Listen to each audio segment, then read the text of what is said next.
Hello student, this is Arjun Saxena और starting of the class में मेरा एक प्रश्न है आपसे। और प्रश्न क्या है?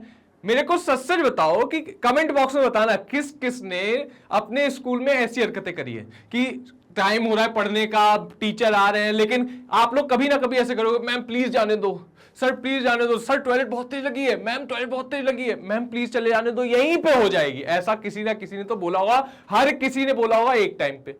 अब उसी का रिलेशन हम लोग यहां समझते हैं कि भाई साहब जो प्रेशर बनता है, जो यूरिन फॉर्मेशन होता है, वो कैसे होता है, किसके कारण होता है, ये सारी चीजें हम लोग आज की क्लास में पढ़ने वाले हैं।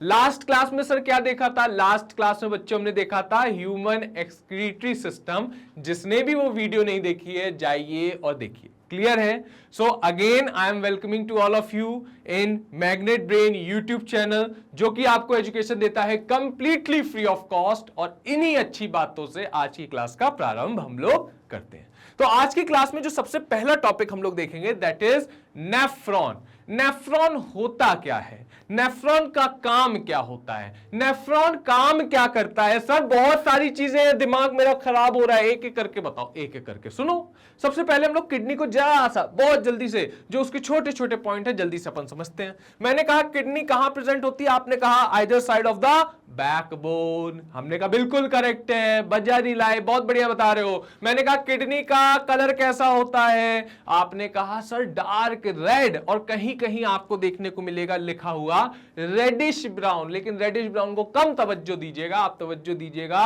Dark red. सर वजन कितना होता है? किडनी को उठाएं तो किडनी क्या 10 किलो की होती है? नहीं भैया नहीं, कितनी होती है? 120 ग्राम से लेकर 170 ग्राम तक।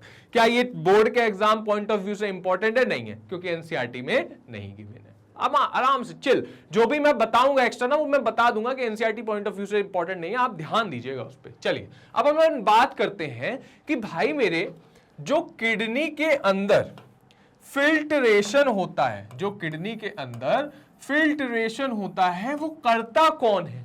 तो वो भैया करते हैं अपने नेफ्रॉन भैया। नेफ्रॉन भैया बड़े तगड़े खिलाड़ी हैं। ये फिल्ट्रेशन करना अगर बंद हो गए तो किडनी खत्म, स्वाहा, निकल लो, bye bye, tata, take care वाला हिसाब है फिर। ठीक है, अब यहां पे मैंने बच्चों को कई बार, जैसे मैं जब बच्चों को पेपर बना के देता था तो मैं बच्चों को कहता था कि define nephron and define neuron.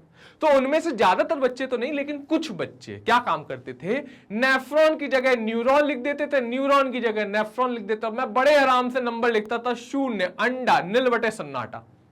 बड़ा अच्छा लगता था उनको, क्योंकि मेरे को अच्छा लगता था। नहीं ऐसी बात नहीं है, मेरे को अच्छा तब लगेगा जब आप लोगों के नंबर आएंगे। तो भैया न्यूरॉन और नेफ्रॉन में अंतर क्या होता है? आपने देखा होगा कि जैसे कई लोगों को पैरालिसिस हो जाता है। पैरालिसिस का मतलब होता है पैरालिसिस नहीं, पैरालिसिस। पैरालिसिस क्या होता है कि एक अंग काम करना बंद कर दिया, या फिर एक शरीर का पार्ट काम करना बंद कर दिया। तो उस केस में क्या होता है कि आपको ट्रीटमेंट के थ्रू हम लोग जो नर्व डैमेज है, बेसिकली जो न्यूरॉन डैमेज है, उसको अच्छी तरीके से रिकवर कर सकते हैं। क्या अपना नेफ्रॉन रिकवर करा जा सकता है? कभी नहीं। अगर मानो कि आपके जीवित होने से ही आपको 12 नेफ्रॉन दिए गए हैं, तो मरणोपरांत तक 12 ही रहेंगे। ऐसा नहीं कि 12 की जगह 36 हो गए, 36 की जगह 100 हो गए, अपन नेफ्रॉन के धनी हो गए। नहीं, जितने हैं उतने ही रहेंगे, कम हो सकते हैं। अगर ये हरकतें चालू कर दी किसी ने, तो अपन को ये हरकतें बिल्कुल भी नहीं चालू करनी है। That is very very very very bad habit. ठीक है, अरे मन में सोचोगे अरे सर नहीं सर नहीं बेटे गलत बात। ठीक है, चलो हम लोग आगे की ओर देखते हैं। आगे देखते हुए मैंने कहा कि किडनी में मिलियंस ऑफ नेफ्रॉन प्रेजेंट है। कितने प्रेजेंट है? मिलियंस, जिनकी कोई काउंटिंग नहीं पॉसिबल है। ऐसे मिलियंस मैंने बता दिया, काउंटिंग है अप्रोक्सीमेटली। अब मैंने बताया कि जो न्यूरॉन, सॉरी मैं भी कंफ्यूज हो गया, जो नेफ्रॉन प्रेजेंट है, क्या कई नेफ्रॉन मिलके एक साथ काम करते हैं? कि जैसे एक नेफ्रॉन ने काम करना बंद कर दिया तो बगल वाले का भाई तू भी काम करना बंद कर दिया, मैं भी काम करना बंद कर दूंगा। जब तू काम चालू करेगा तभी मैं चालू करूंगा, क्योंकि अपन की दोस्ती कठोर, मतलब बहुत अच्छी, जय वीरू। नहीं बेटे, अगर नेफ्रॉन जय वीरू बनाने लगे तो अपन भगवान के पास निकल लेंगे। तो इससे हमको क्या पता चलता है कि नेफ्रॉन एक सिंगल यूनिट की तरह काम करता है। मतलब क्या है सर? ऐसा है मतलब है कि यदि एक नेफ्रॉन है और उसके बगल में इधर भी नेफ्रॉन है, इधर भी नेफ्रॉन है, यदि मैंने काम करना बंद कर दिया तो इट डजंट मीन कि ये दोनों भी बंद कर देंगे, ये फिल्ट्रेशन चालू रखेंगे। या इन दोनों ने बंद कर दिया, इट डजंट मीन मैं काम करना बंद कर दूंगा, मैं अपना फिल्ट्रेशन चालू रखूंगा।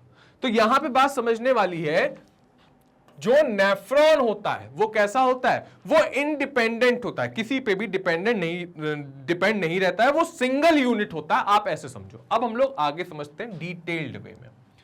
बच्चों को यहां पे डायग्राम बड़ा टफ लगता है, मैं गारंटी ले रहा हूं कि एक बार पढ़ लो, आपको ना डायग्राम ये आसान लगने लगे, मेरे को बता देना, ठीक है? मैं ऐसा नहीं कहूंगा मेरा नाम बदल देना, मेरे को बता देना। सबसे पहले पॉइंट है, नेफ्रॉन क्या है? Structural and functional unit of kidney. मतलब क्या है? नेफ्रॉन अगर ना हो तो किडनी का कोई अस्तित्व नहीं है। अस्तित्व मतलब कोई वजूद नहीं है।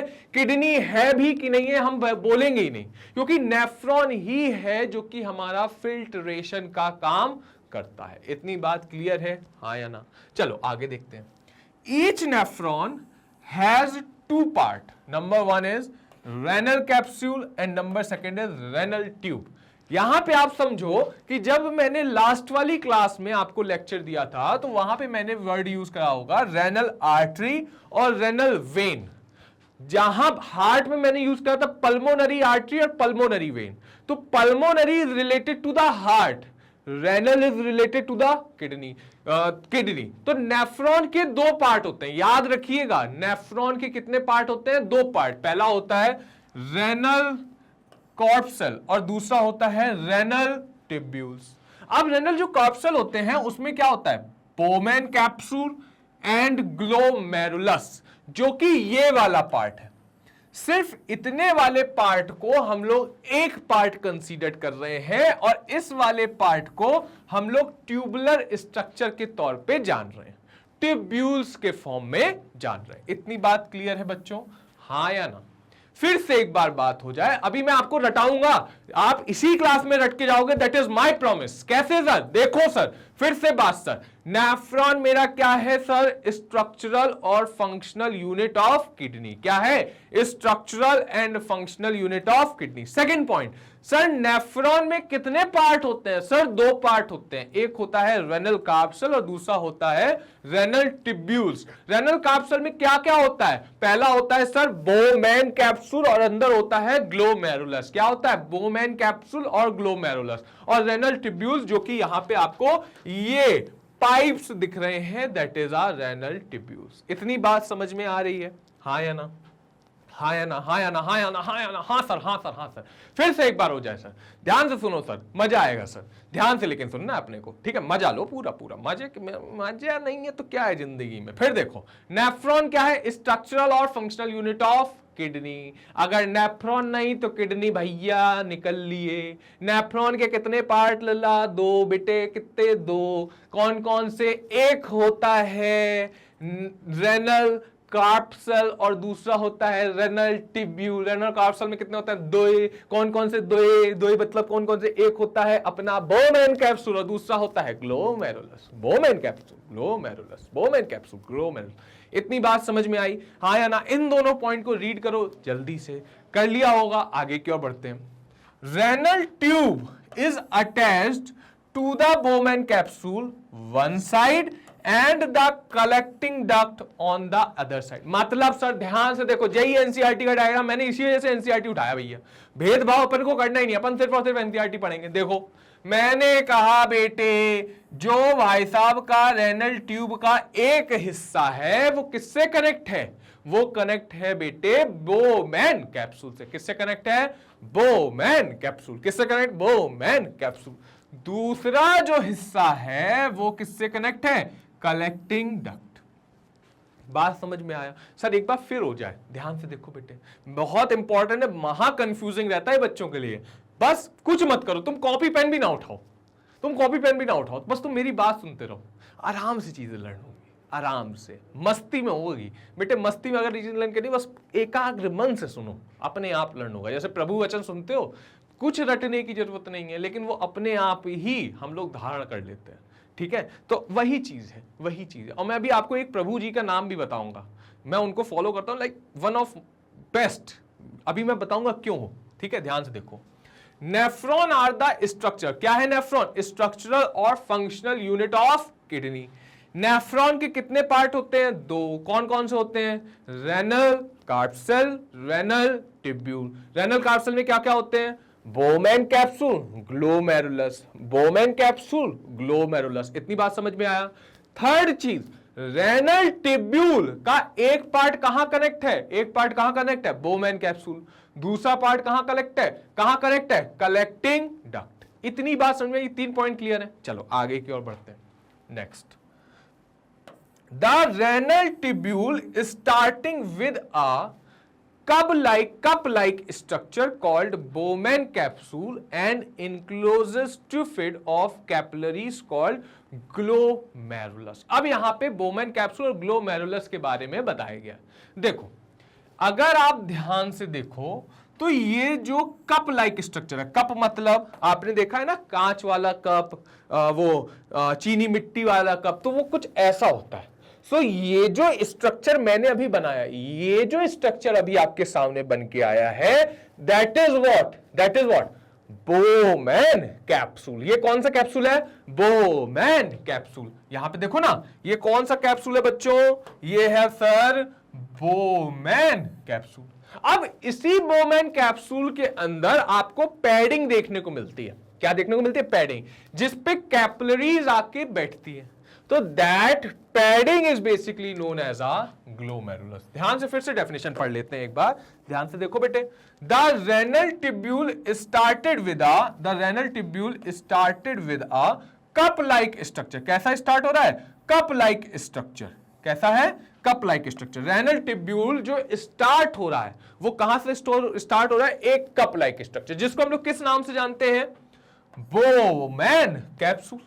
और Bowman capsule and this enclose a tuft of capillaries called glomerulus. इसके अंदर क्या होता है? ग्लोमेरुलस। इतनी बात समझ में आई? हां या ना बच्चों? हां या ना? हां या ना? हां या ना? हां या ना? मैं मतलब ये चाह रहा हूं कि आज अगर आप ये पढ़ लो, जिंदगी भर ना भूलो, ठीक है? फिर से एक बार, जल्दी सर, किडनी का स्ट्रक्चरल और फंक्शनल यूनिट क्या है सर? आप कहोगे सर नेफ्रॉन। मैंने कहा सर नेफ्रॉन के कितने पार्ट होते हैं? आप कहोगे सर 2 होते हैं। हमने कहा सर कौन कौन से होते हैं? आप कहोगे सर रेनल टिब्यूल्स होता है, रेनल टिब्यूल्स होता है और रेनल कार्पसेल होता है। मैंने कहा सर रेनल कार्पसेल में कितने पार्ट? आप कहोगे 2 सर, पहला बोमैन कैप्सूल और दूसरा ग्लोमेरुलस। आपने कहा सर रेनल टिब्यूल जो होता है उसका एक पार्ट कनेक्ट होता है आपका बोमैन कैप्सूल से और दूसरा पार्ट कनेक्ट होता है सर कलेक्टिंग डक्ट से। हाँ या ना बच्चों? हाँ या ना बच्चों? क्लियर है? हाँ हाँ हाँ। अब मैंने कहा कि सर जो रेनल टिब्यूल्स है, जो रेनल टिब्यूल है, जो स्टार्टिंग पार्ट है वो कनेक्ट होता है a cup like structure which is known as a Bowman capsule. उसी के अंदर टफिड होती है कैपिलरी से, जिसको हम लोग कहते हैं ग्लोमेरुलस। इतनी बात क्लियर है? हाँ या ना? हाँ या ना? अब क्या डायग्राम बनाने में दिक्कत है? एक कप ऐसा बनाया, ये पाइप ऐसे निकाली, कनेक्ट कर दिया कलेक्टिंग डक्ट से। इसके अंदर क्या है? ग्लोमेरुलस। रफली डायग्राम है, ठीक है? बस नेमिंग को समझाने के लिए आशा कर रहा हूं आ रहा होगा। आगे की ओर बढ़ते हैं। The first part of the coiled structure in the tubule next to Bowman capsule. अब यहां पे देखो, ये बेसिकली आपके एनसीईआरटी में नहीं है, इस वजह से मैंने वो वाला डायग्राम लिया नहीं है, क्योंकि अभी अपन को फोकस करना है एनसीईआरटी, क्योंकि ये वो टाइम चल रहा है क्योंकि एनसीईआरटी से अपन को भटकना नहीं अगर नंबर चाहिए। ये जो कॉइल्ड लाइक स्ट्रक्चर होता है इसको हम लोग बोलते हैं पीसीटी, और ये जो पीछे वाला कॉइल्ड लाइक स्ट्रक्चर होता है इसको हम लोग बोलते हैं डीसीटी। फुल फॉर्म नहीं बता रहा हूं, बस आप लोग इसका शॉर्ट फॉर्म ही लर्न कर लो। पीसीटी और डीसीटी आपके पूछा भी नहीं जाएगा क्या होता है, पीसीटी और डीसीटी। इतनी बात क्लियर है बच्चों? तो और मैं थोड़ा आगे बढ़ूं। The collecting duct then passes urine out the kidney via ureter। अब ये जो कलेक्टिंग डक्ट है ये किससे कनेक्ट होगा? यूरेटर से, और यूरेटर हमारा कहां जाएगा? यूरिनरी ब्लैडर में, और देन हमारा यूरिन पास आउट हो जाएगा। इतनी बात अगर समझ में आ रही हो बच्चों तो और मैं आगे बढ़ूं। समझ में आया नेफ्रॉन क्या होता है, नेफ्रॉन के पार्ट कितने होते हैं, नेफ्रॉन के पार्ट में ये सारी चीजें मैं फिर से देख लूं। ये क्या है, बोमैन कैप्सूल, अंदर वाला पार्ट क्या है, ग्लोमेरुलस, ये आया मेरा tubular form of, tubular part of nephron, ठीक है। फिर आया अपना कलेक्टिंग डक्ट, कलेक्टिंग डक्ट कहां पे जाके मिलेगा, यूरेटर में, हाँ या ना। फिर आई अपनी रेनल आर्टरी, कन्वर्टेड हुई कैपिलरी में, देन अगेन रेनल आर्टरी, क्या होगा यहाँ पे, एब्जॉर्प्शन। फिर आप देखोगे ये दोबारा कन्वर्ट हो रही है, क्या हो रहा है, रीएब्जॉर्प्शन, अभी बताऊंगा एब्जॉर्प्शन और रीएब्जॉर्प्शन का मतलब क्या होता है, देन हमारा ये रेनल वेन में कन्वर्ट हो जाती है। क्लियर है बात। अब आगे ध्यान से देखो ध्यान से, यहां पे अगर आप देखोगे एनसीईआरटी में दो कलर का उपयोग करा गया है, एक है अपना ब्लू कलर और एक है अपना रेड कलर। रेड कलर का मतलब है ऑक्सीजनेटेड ब्लड और ब्लू कलर का मतलब है डीऑक्सीजनेटेड ब्लड। अब आप ध्यान से समझिएगा और ध्यान से सुनिएगा, जो हमारा रेड कलर का ब्लड होता है वो ऑक्सीजनेटेड रिच ब्लड है, और वो अच्छा ब्लड है कि गंदा ब्लड है, मतलब साफ ब्लड है कि गंदा ब्लड है, as comparison to kidney, in the relation of kidney, ठीक है।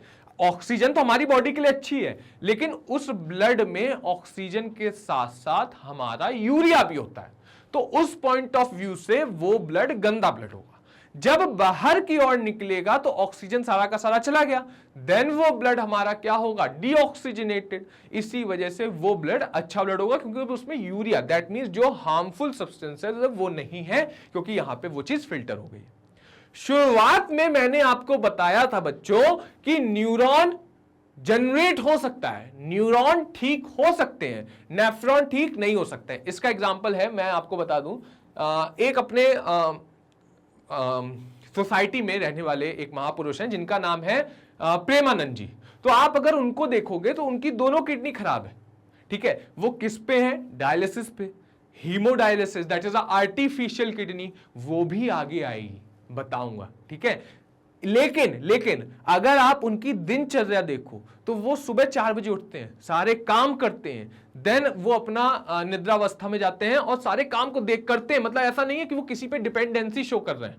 बात समझ में आ रही है, एज भी ज्यादा है। अब आपको यहां से शिक्षा क्या लेनी है, जब वो पर्सन इतनी गंभीर बीमारी में इतने सारे काम को कर सकता है, तो आप सोचो कि अपन तो बहुत अच्छे हैं, अपने सारे अंग अच्छे हैं, सिर्फ एक ही काम करनी है, दैट इज पढ़ाई। क्या वो नहीं कर सकते, बड़े आराम से कर सकते हैं। लेकिन उनमें और हम में अंतर क्या है, उनका जो विश्वास है, उनका जो कॉन्फिडेंस होता है वो अड़ेग होता है, कोई भी नहीं ला सकता है। अपना क्या होता है कि अपने, अगर अपन ने तय करा कि कल भाई साहब ये काम करना है, और कल मान लो पबजी खेलने कोई एक लड़का आ गया, भाड़ में गया वो काम, पहले पबजी खेलूंगा, दैट इज द डिफरेंस। और अगर आपने ये चीज करना सीख लिया तो सब चीज आसान है।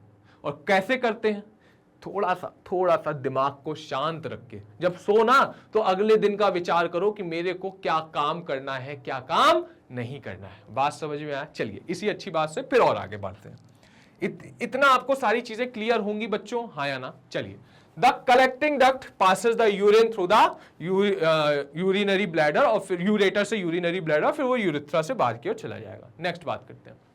Urine is made to filter out waste product from the blood.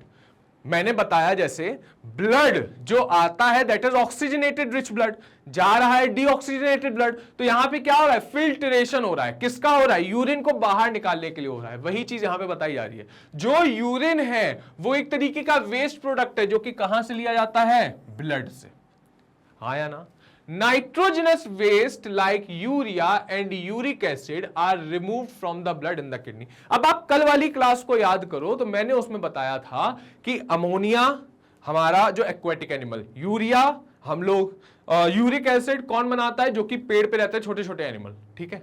Human body में यूरिया और यूरिक एसिड दोनों बनते हैं, लेकिन यूरिक एसिड का अमाउंट होता है, जो परसेंटेज होता है वो कम होता है।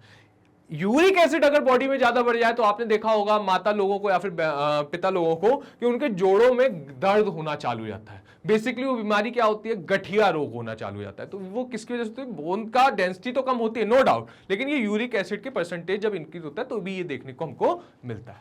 अब आप ध्यान से देखिए, nitrogenous waste like urea and uric acid are remove from the blood in the kidney. Next, the basic unit of filtration in the kidney is nephron. मैंने आपको बताया है नेफ्रॉन क्या है, स्ट्रक्चरल और फंक्शनल यूनिट ऑफ किडनी। ठीक है, मैंने आगे बात करनी, each kidney contains a million of nephron, बहुत ज्यादा तादाद में ये नेफ्रॉन को अपने पास रखते हैं। ठीक है, चलिए अब यहां पे बात ध्यान से समझने वाली है और थोड़ी बहुत आपको एकाग्रता लानी होगी, तभी आप समझ पाओगे। उससे पहले एक बार जल्दी से ये रीड करो, फिर हम लोग आगे की ओर बढ़ते हैं। जल्दी से करो।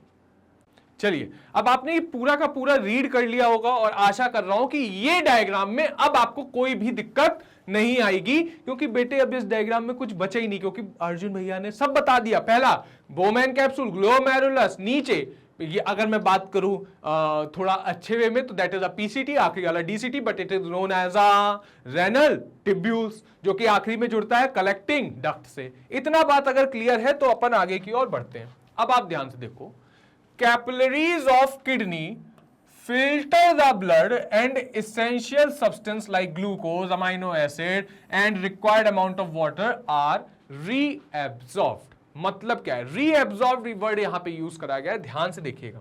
अगर मैं बात करूं पिछली वाली स्लाइड में, तो यहां पे आप देखोगे कि यहां पे कई सारी चीजों का एब्जॉर्प्शन हो जाता है। कौन कौन सी चीजों का एब्जॉर्प्शन होता है? जो इसेंशियल होती हैं वो भी एब्जॉर्ब्ड हो जाती हैं, जो नॉन इसेंशियल होते हैं वो भी एब्जॉर्ब्ड हो जाती हैं। मतलब सर, जैसे कि मैंने कहा यहां पे ब्लड आया, ब्लड कन्वर्ट हुआ कैपिलरीज में, अच्छी चीजें मतलब like glucose, mineral, water, nutrients, ये सारी की सारी, यूरिक एसिड, यूरिया, ये सारी की सारी चीजें एब्जॉर्ब हो गई जब पहला एब्जॉर्प्शन हो रहा होगा। मतलब इसेंशियल भी हो गए और नॉन इसेंशियल भी हो गए।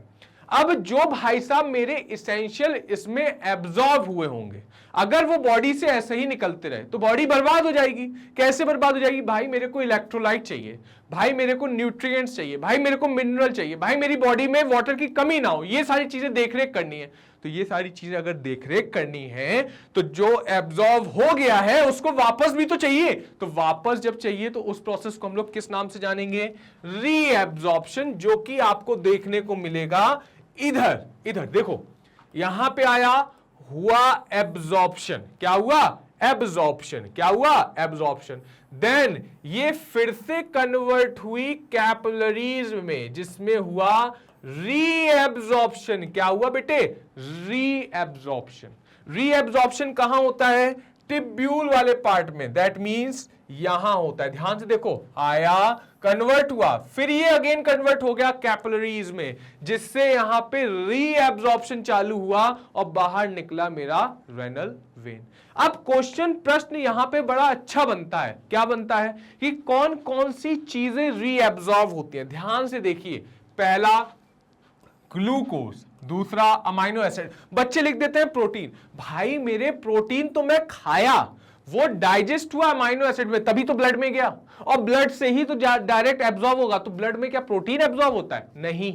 ब्लड से क्या प्रोटीन एब्जॉर्ब होता है? नहीं। ब्लड से क्या एब्जॉर्ब होता है? Amino acid, simplest version of protein. ठीक है, तो amino acid, salts and other and the required amount of water.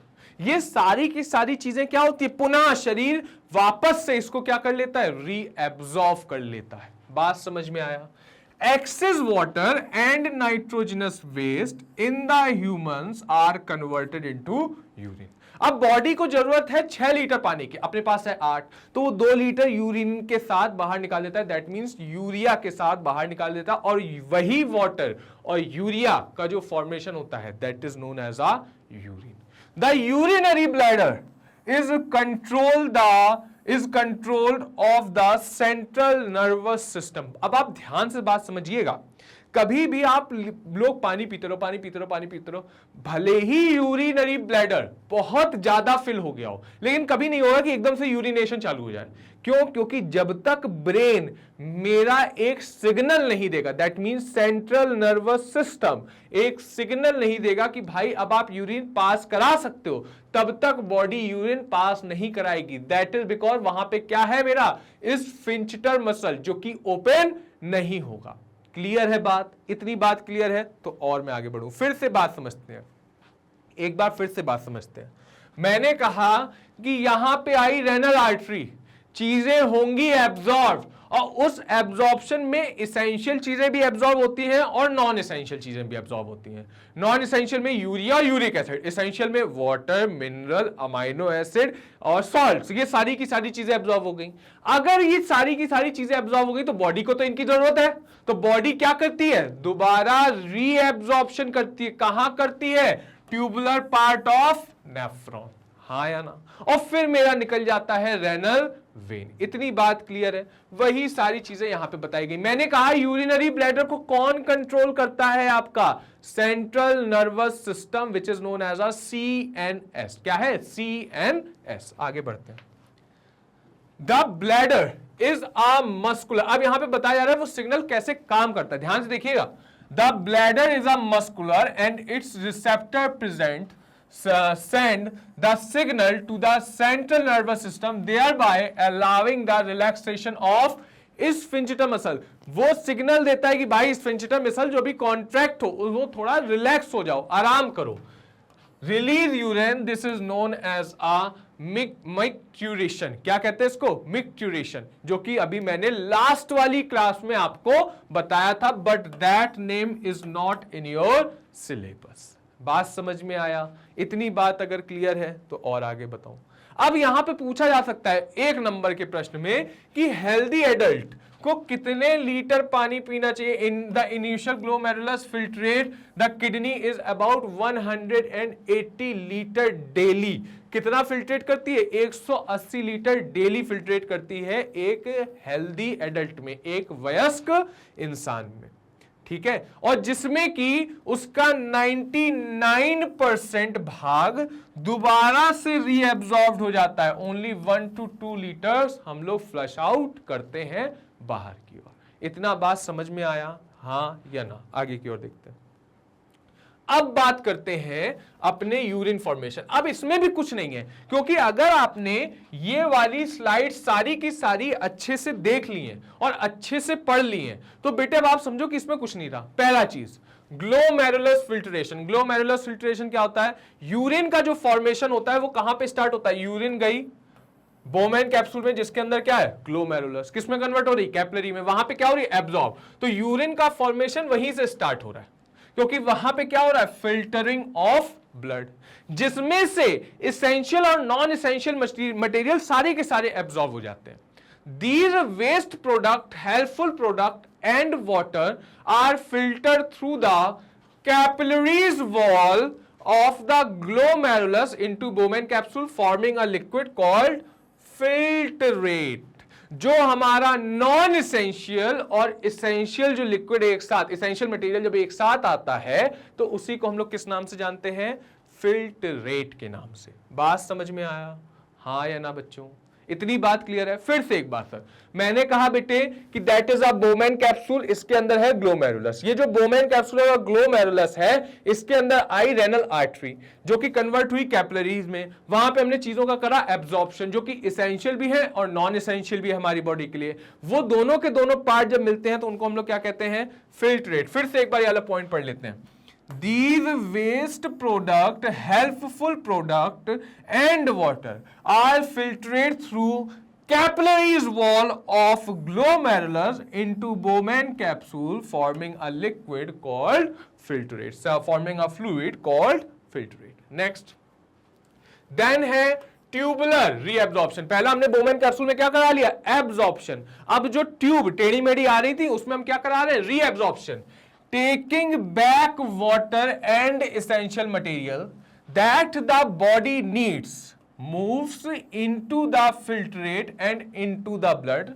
99% आ रीएब्जॉर्ब। तो हमने लास्ट वाली लाइन में पढ़ा, क्या पढ़ा हमने बताया है कि अगर 180 लीटर पर डे आपका फिल्टर हो रहा है तो उसमें से 99% भाग आपका रीएब्जॉर्ब हो रहा है। कितना बच रहा है, 1 से 2 लीटर, जो कि बॉडी हमारा फ्लश आउट करती है। अगर 180 लीटर फ्लश आउट करने लगी ना बेटे, पगला जाएंगे, पानी पीते रहेंगे और निकालते रहेंगे, पीते रहेंगे निकालते रहेंगे। That's why reabsorption is also very necessary process.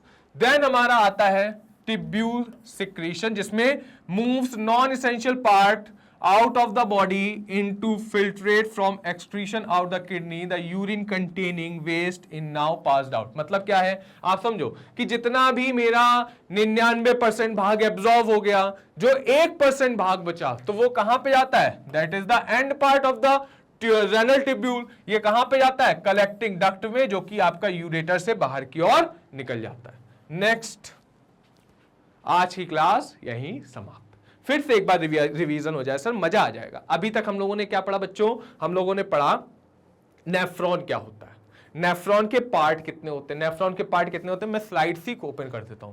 Nephron के पार्ट बच्चों कितने होते हैं, तो नेफ्रॉन के पार्ट होते हैं बेटे दो। कौन कौन से होते हैं, एक होता है रेनल कार्पसल और दूसरा होता है रेनल ट्यूब्यूल। रेनल कार्पसल में दो चीजें होती हैं, एक होता है आपका बोमेन कैप्सूल और नीचे एक होता है आपका ग्लोमेरुलस जो कि कप लाइक स्ट्रक्चर होता है, अंदर होता है बोमेन कैप्सूल। और ट्यूब्यूल पार्ट आप ये देख रहे हो, पहला भाग होता है पीसीटी और आखिरी वाला होता है डीसीटी, जो कि आपके सिलेबस में नहीं है। ठीक है, नेक्स्ट बात करते हैं, नेफ्रॉन हमारा फिल्ट्रेशन यूनिट है, स्ट्रक्चर एंड फंक्शनल यूनिट है। ये सारी की सारी चीजें हम लोगों ने पढ़ ली। जो गॉल ब्लैडर है वो किससे कनेक्ट है, सीएनएस। सीएनएस मतलब सेंट्रल नर्वस सिस्टम से, जिससे हमारा ब्रेन जब कहता है कि भाई स्फिंक्टर मसल रिलैक्स हो जा, तब वो रिलैक्स होता है, वरना वो कॉन्ट्रैक्ट रहता है। ठीक है, यूरिन फॉर्मेशन में पहला आता है ग्लोमेरुलस फिल्ट्रेशन, दूसरा होता है ट्यूबुलर रीएब्जॉर्प्शन और तीसरा होता है ट्यूबुलर सिक्रीशन। ट्यूबुलर सिक्रीशन का मतलब जो 180 लीटर हमारा फिल्टर हो रहा है उसमें से जो 99% एब्जॉर्ब हो रहा है उसकी बात नहीं करी जा रही, जो 1% दैट मींस 1 to 2 लीटर वो बाहर की ओर निकाल दिया जाता है। तो वो कलेक्टिंग डक्ट से कहां किया जाता है, यूरेटर की ओर, वो बाहर से बॉडी से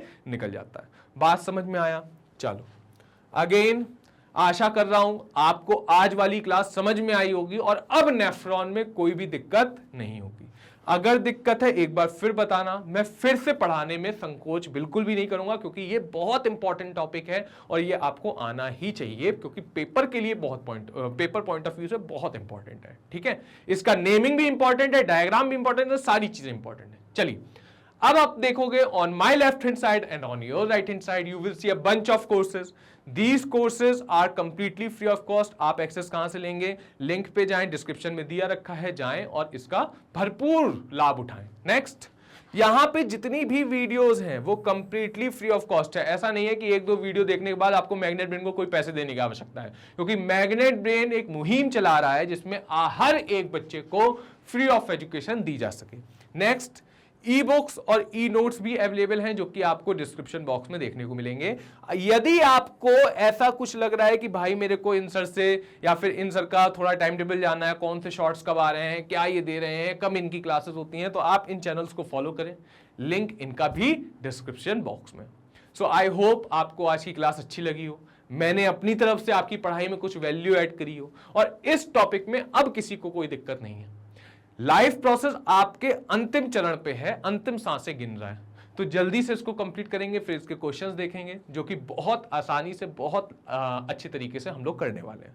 फिर नेक्स्ट जो चैप्टर होगा वो आपका बहुत जल्दी आपको पता चलेगा। So this is it from my side. I hope you like this session. Bye bye, take care.